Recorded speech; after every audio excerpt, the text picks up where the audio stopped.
Abigail is a ballerina vampire. If you were a vampire and you were defined by your favorite hobby, what kind of vampire would you be? God, you know what I am? I know what your answer is. A golfing vampire. Golfing vampire. Has there been a golfing vampire movie? There should be. Dude, Right? I would run the country club. Like, there'd be like some Batcave situation, lots of cool cars.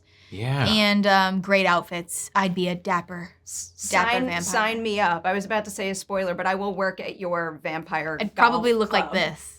Yeah. Like, realistically, right? Just more pale, if you can imagine. I mean, God, What would I do about the sun? Night golf. Night golf. Night golf. fine by me. Yeah. It'll be a new thing. That'll be the draw. Dude, I'm so in. I'm loving this. I gotta call, like, Can you talk Blumhouse. that What What you got now? Wait, what's my hobby? what you got? Oh, my vampire hobby. He camps a lot. He's a camper over here. He's a bird watcher?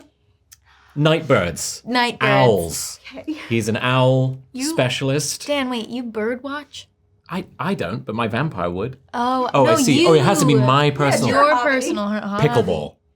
Pickleball. There's Okay. not been a vampire pickleball movie I think we'd team up. until now. There's definitely not. I'm Yeah. I'm a filmmaking vampire, and my house would be like some sort of kills, but all based on like things I've learned from movies. So That's I a would good just idea. So I'd reenact Abigail, basically. Right. That's a Nice. good one, too. So Dan, I told you I wanted to bring up all of your horror stuff because you work with some of my absolute favorite horror filmmakers out there. Of course, Matt and Tyler, Simon and Adam, Tillman, Cuckoo is nuts.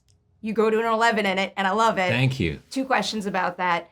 Do you find that there is a shared trait among the horror filmmaking greats? But then also, can you tell me something about Matt and Tyler that makes them stand That's a out? great question. That is a great question. I do think there is something in common in that for the most part, the horror masters that I've worked with are all very, very lovely, sweet guys who make really fucked up shit on screen. And there's sort of that, inverse proportion of just like the more fucked up their movies are, the sweeter they are behind the camera. And Matt and Tyler are no exception. They are so sweet, so funny, and very, very keen. I really like the sort of horror comedy thing that they do. And it was really fun to kind of be encouraged to lean into that and to come up with improv lines and, little one-liners here and there that pepper the movie that really kind of make it fun and funny and really stand out. With every movie they release, I'm like, our horror sensibilities are perfectly in line. So I know I'm going to be sold on pretty much anything they make. Kathryn, for you, I have to ask about the hair, makeup, and costume design for Sammy, because everybody looks great in the movie, but you in particular come across like you have an iconic look that I think is going to catch on. What kind of collaboration did you have with those departments to find out like the pitch perfect style for her to have? That's a great question. I think when I did my podcast with you, we talked about how I love the vanity of a character. And it started on Big Little Lies, which is strange, but it's all because whatever you're wearing really informs who she is. And when I showed up on set, no one knew who Sammy was. And it was really last minute. I think I was like the last one. And there was like big pants, skinny jeans, and nothing that said anything about this girl. And I thought, well, here we go. I'm gonna try something. And I went full Harajuku. And tattoos and all of it. And I remember on the screen test, hair and makeup was like, I don't know, maybe this is too much. And I was like, okay. And then the directors were like, what happened to the fuck mom tattoos? Like, you said you wanted to put fuck mom. I'm like, I thought you didn't want it. I thought it was too much. And they're like, no, we want to do whatever you want. And then from then on, that encouragement from them, whether they liked it or not, I don't know the truth, right? They never said no. My point is that my confidence was so over the moon in that they wanted to share in it, that it just made me want to do a great job. And then they did that for everybody. So if I was feeling like that, I'm sure everyone else felt like that, except for Dan with his glasses. Nobody wanted the glasses, but he fought for the glasses. I wanted the glasses. No, we love the glasses. But that's what I'm saying. It just made me better and I don't know, I wanted to impress everybody maybe, or my cast, I wanted them to laugh at me and make them laugh and give them something to work with. And I think this character is ridiculous, and you kind of hate her sometimes and you kind of love her. So that's why when she transforms, it's all the more satisfying.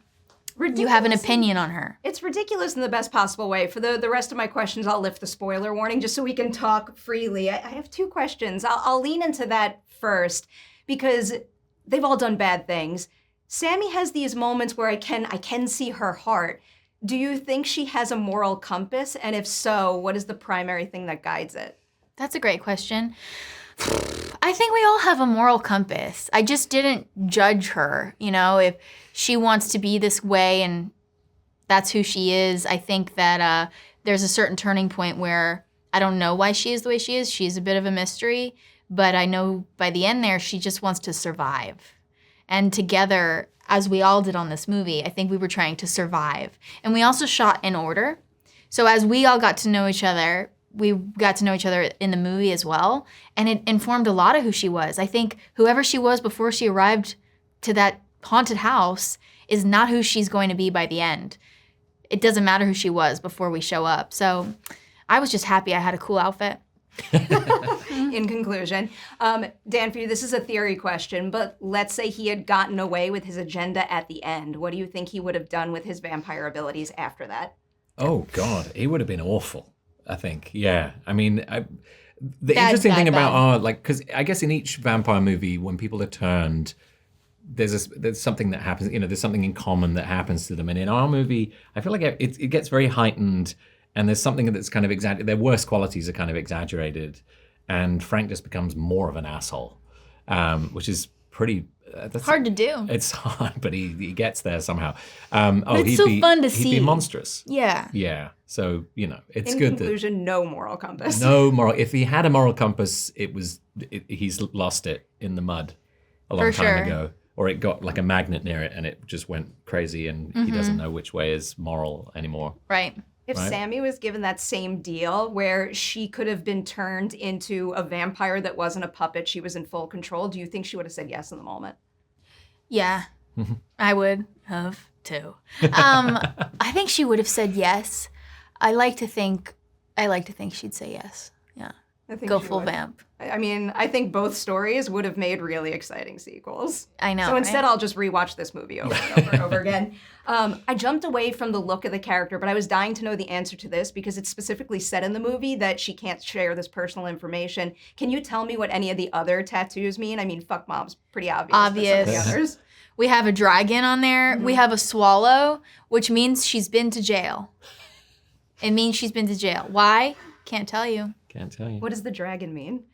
That she's a badass. Okay. Yeah, I mean, she thinks she's a badass, which is most important. Fan. There's an anime. There's anime eyes on the back. There's a little bow right here. Most importantly, there's one I drew that's a heart with a poodle on the back of my arm. Pretty key. I also have all of them. They were I'm all thinking, very different styles. Yeah. The thing that struck me was that Sammy's clearly gone to very different tattoo artists each time. There's not like one artist who's done all of these. They are very different. Baby girl's really good. Do you not have fingers. a poodle tattoo yet? I don't have any tats. No tats, no piercings. I know. I need a poodle. I have to wrap with you, so I'm going to wrap with one unrelated question for you, Uh-oh. Dan. The Among Us series. Oh, yeah. Because I hear that announcement, and then I'm sitting there thinking to myself, what do those characters even sound like? Will Blue have your real voice, or is it something a little different? Blue has, yes, it's kind of my voice. It's going to be a very, very fun show. That it's very funny, very silly, and yeah, I'm looking forward to it. Yeah, as am I. And I'm looking forward to rewatching this too many times. Thank you. Thank you as always. So good to see you. Always good.